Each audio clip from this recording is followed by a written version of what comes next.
Ukraina on juba kuid ellu viinud geniaalset plaani okupeeritud Krimmi vastu. Keskmise ulatusega droonid lendavad lakkamatult, et rünnata Vene logistikat, mis varustab poolsaart, ning kaugmaadroonid tabavad sügaval Krimmis, et purustada Venemaa üles ehitatud kaitserajatised. Krimm on isoleeritud, jäetud omapäi sõjas, kus sellest pidi saama keskpunkt. Ja nüüd valmistub Ukraina millekski suureks. Venemaa teab seda. Putini arvates on Ukraina teepäev tulemas ja Venemaa halvim õudusunenägu saab teoks. Maabumisoperatsioon tuleb massiivne. Igasugune usk, mis Putinil oli, et Krimm on turvaline, on kadunud. Nüüd saab Venemaa teha vaid meeleheitlikke katseid valmistuda selleks, mida ta peab vältimatuks. Asi on selles. Kuna Ukraina hoiab oma plaane Krimmi suhtes saladuses, näeme just Venemaa tegevusest Putini hirmu võimaliku teepäeva toimumise ees. 17. juunil teatas United24 meedia Ukraina mereväe pressiesindaja Dmytro Pletenchuki kommentaaridest. Ta avaldas, et Venemaa on hakanud tugevdama oma kaitsepositsioone okupeeritud Krimmi rannikualadel. Miks? Putin on hirmul, et Ukraina valmistub vastupealetungiks, et okupeeritud poolsaar Venemaalt lõplikult ära võtta, võib-olla kasutades selleks dessanti. Praegu tugevdab Venemaa neid Krimmi rannikuosi, mida ta peab kõige haavatavamateks, paljastab Pletenchuk, ning lisab, et Venemaa peab dessandi võimalust väga tõsiseks probleemiks, millega tuleb tegeleda. Igal juhul peab vaenlane seda täiesti reaalseks ohuks. Venelased tugevdavad aktiivselt neid Krimmi piirkondi, mis on dessantide suhtes haavatavad, sest nad usuvad sellesse võimalusse, ütles Pletenchuk intervjuus väljaandele Kyiv Independent. Ta avaldas ka ühe põhjuse, miks Venemaa kardab nii väga seda, mis tema arvates on tulemas. Usk dessandi võimalikkusesse ei ole tekkinud tühja koha pealt. Ukraina merevägi on just sellisteks olukordadeks harjutanud, väidab Pletenchuk. Treeningud jätkuvad ja Ukraina erioperatsioonid on suurendanud venelaste hirmu, kuna Ukraina droonid tegutsevad edasi. See on kampaania, mille eesmärk on poolsaart isoleerida. Ja võib-olla pannakse sellega alus sellisele rünnakule, mida Putin poleks kunagi uskunud võimalikuks, kui ta oma sissetungi alustas. Venemaa kardab, et tuleb teine teepäev. Aga miks Venemaa nii kardab? Lisaks sellele Ukraina väljaõppele, mida me just mainisime, on see, mida Venemaa on olnud sunnitud viimastel kuudel pealt vaatama, pannud nende sõjaväe juhtkonna uskuma, et midagi suurt on suundumas Krimmi poole. Poolsaar muudetakse saareks, kuna Ukraina viib läbi lakkamatut operatsiooni, et isoleerida Krimm kõigist logistilistest arteritest, mis võimaldavad Venemaal seda varustada sõdurite ja sõjavarustusega. Ukraina kaitseminister Mihhailo Fedorov ütleb, et tema kampaania Krimmi lahutamiseks okupeeritud Ukraina aladest ja Kertši sillast, mis hoiab poolsaart Venemaaga ühenduses, kulgeb täpselt vastavalt Ukraina plaanile. See isoleerimine muudab poolsaare, mille Putin 2014 aastal Ukrainalt varastas saareks, ning see võib venelaste jaoks kaasa tuua väga ootamatuid tagajärgi, teatab Euromaidan Press, viidates Fedorovi väidetele intervjuus Ukraina pressikanalile.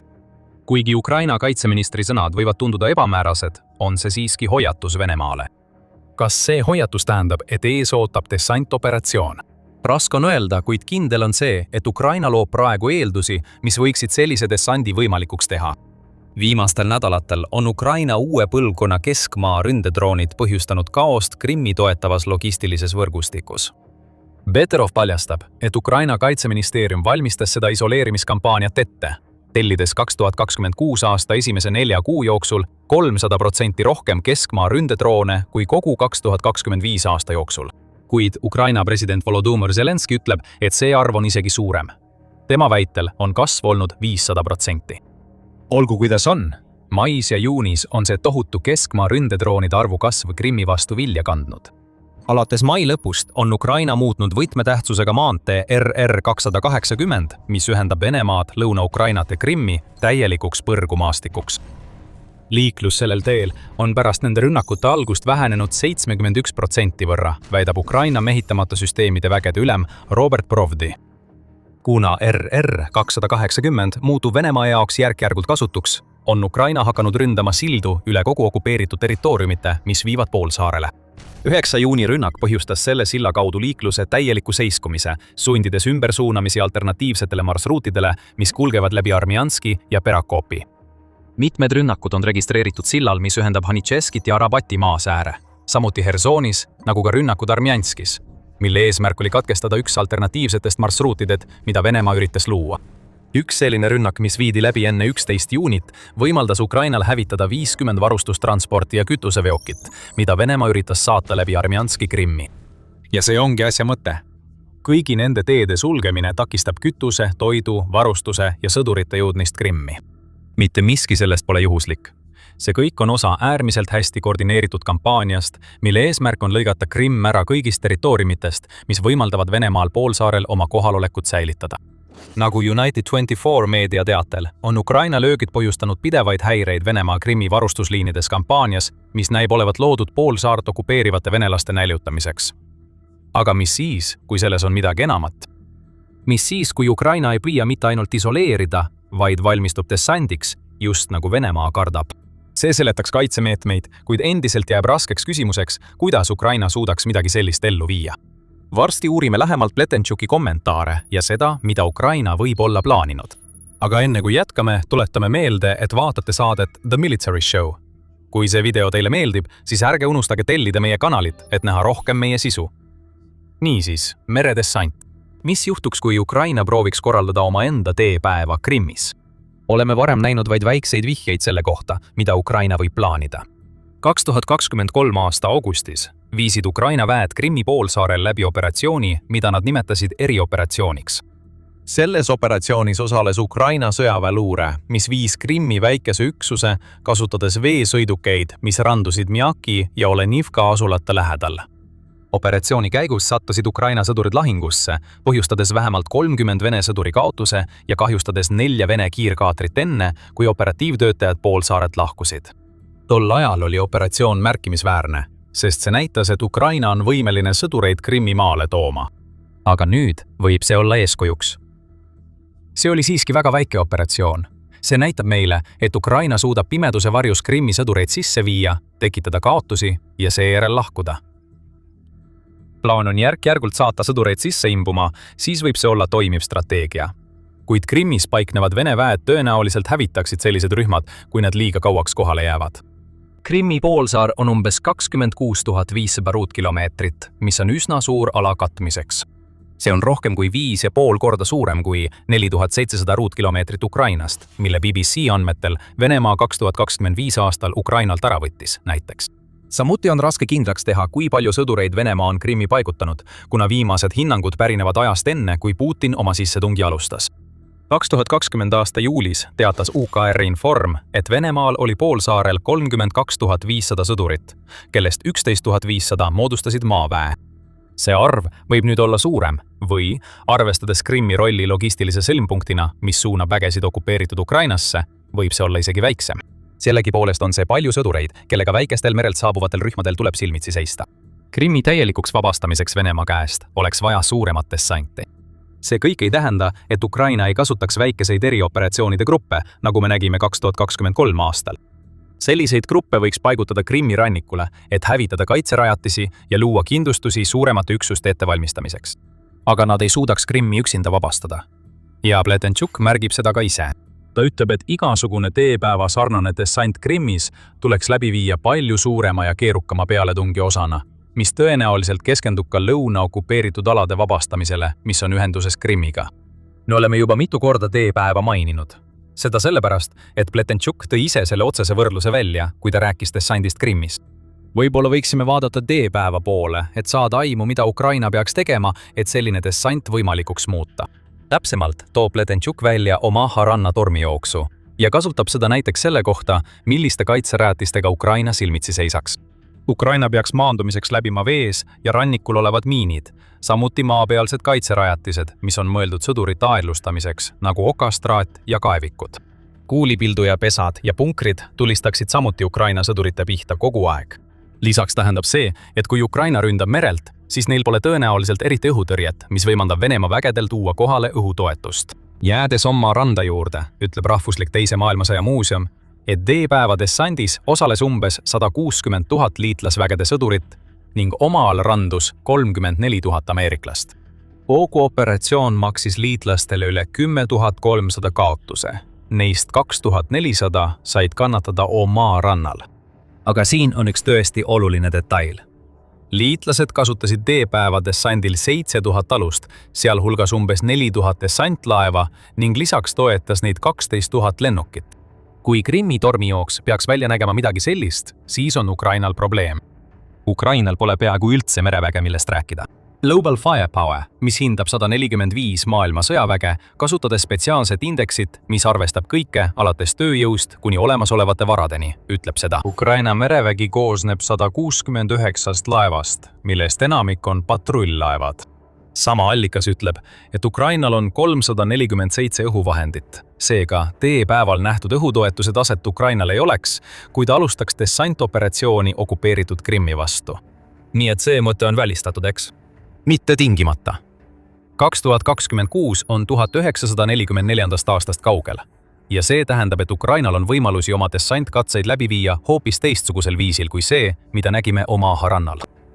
Kõigepealt peab Ukraina tõesti jalaväelased maale tooma. Pletentšuk ise ütleb sama, märkides, et Krimmi pole võimalik vabastada ilma sõdureid poolsaarele toomata ja neid sinna jääma pannes.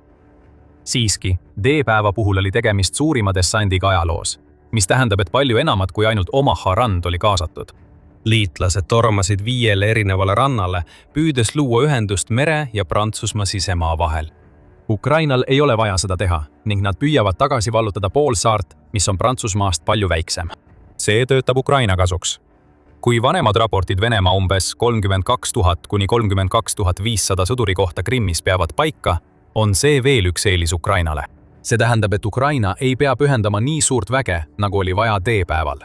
Lisaks tähendab Ukraina strateegia Krimmi isoleerimiseks, et sinna paigutatud sõdurid jäävad varudest ilma ja Venemaal saab olema raske tuua reservid poolsaarele, kui Ukraina alustab rünnakut. Siiski on Ukraina suurimaks relvaks sellise dessandi puhul need vahendid, mis ei vaja üldse sõdureid nende käsitsemiseks. Droonid. Need muudavad mängu. See õhutoetus Ukraina dessandipäeval võib tulla tuhandete droonide, mitte lennukite näol. Kujuta ette pidevaid keskmaa ründedroonide laineid, mis tabavad punkreid ja kuulipilduja pesi. Flamingo drooniraketi hübriidid purustavad kaitserajatisi. Kõik see toimub Ukraina sõdurite ees, kes maanduvad ja üritavad edasi liikuda. Ukraina võiks isegi koordineerida droonide laineid enne dessandi katset, purustades Vene kaitse enne, kui ükski sõdur randu puudutab. Ukrainal on selleks ka droonid olemas. New York Timesi andmetel on Ukraina nüüd jõudnud sinnamaani, et suudab kuus välja lasta umbes 5000 kesk- ja kaugmaa drooni. Selle tulejõu koondamine Krimmi rannikule, kuhu Venemaa üritab kaitserajatisi ehitada, võiks dessandi toetamisel palju ära teha. Kui rääkida dessandist merelt, siis on tõsi, et Ukrainal ei ole kaugeltki nii palju dessantlaevu, et midagi Omaha ranna dessandi sarnast läbi viia. Küll aga on Ukrainal meredroonid ning need droonid võiksid täita olulist rolli, rünnates kamikaatse stiilis kõiki sõjalaevu, mida Venemaa üritab kasutada Ukraina rünnaku peatamiseks. Need võiksid isegi sarnaselt toimida, hävitades Vene meremiine ja avades koridore, et Ukraina vähesed patrullpaadid ja dessantlaevad saaksid väed Krimmi randadele viia. Ukraina on selle tehnoloogia kallal juba töötanud. Soloka Alvedron on välja töötatud Ukrainas ja see võiks kas eemaldada Venemaa miine või suunata kamikaatse droone õiges suunas. Ukraina on välja töötanud ka drooni nimega Sea Trident, mis kannab 1000 kilogramist lõhkepead ja suudab uputada suuri laevu või purustada rannikurajatisi, teatab RBC Ukraine. Siin näeme, et Ukraina versioon D-päevast oleks väga erinev sellest, mis juhtus 1944 aastal. Ukraina võib saada võimaluse valmistuda sõdurite dessandiks, kasutades droone Venemaa rannikukaitse hävitamiseks juba ammu enne, kui sõdurid randuvad.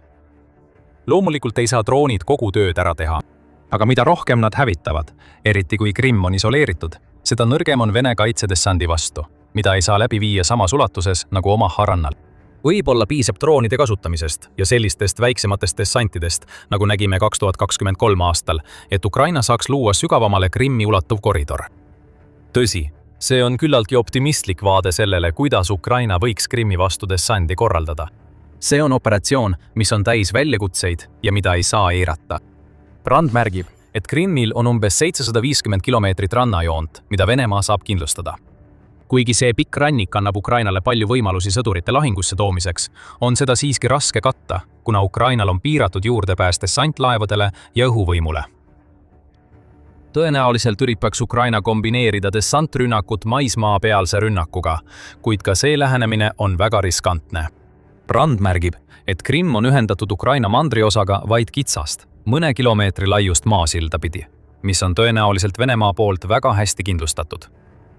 Nüüd võiks Ukraina kaaluda 2 rinderünnakut, eriti kui ta jätkab oma isoleerimiskampaaniat Krimmi vastu. ja selline lähenemine oleks ränk. Ukraina kaotaks selle käigus tõenäoliselt tuhandeid sõdureid. Aga kui Venemaa ei suuda Krimmi varustada ega sinna reservidesid tuua, muutub see kurnamissõjaks, mille Ukraina võiks potentsiaalselt võita. Ja kui Ukraina suurendab väidetavalt oma droonitootmist 2026 aastaks kuni 7 miljonini aastas, siis võiksime Krimmi ranniku jaoks arutatud droonipõhist lähenemist rakendada ka sellel kitsal maariibal, mida Ukraina maaväed peaksid läbima Krimmi pääsemiseks. Tundub, et Ukraina on samuti lähedal sellele, et tõrjuda Venemaa välja Hõimburni säärelt, mis on väike maatükk Mõkoladživi oblastis, mis ulatub Musta merre ja asub Krimmist lääne pool. Kui Venemaa selle sääre hõivas, kasutas ta seda maad droonide saatmiseks Ukrainasse. Hõimburni sääre tagasivõtmine võimaldaks Ukrainal teha sama Krimmi vastu, nõrgestades veelgi Venemaa isoleeritud Krimmi kaitset. Siiski ei saa eitada üht lihtsat fakti.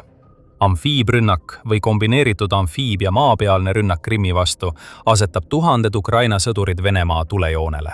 See nõuaks ka seda, et Ukraina keskenduks peamiselt rünnakule, mis võib põhjustada nõrkusi mujal, näiteks Donbassi piirkonnas, mida Putin püüab vallutada Venemaa kevad- ja suverünnakuga.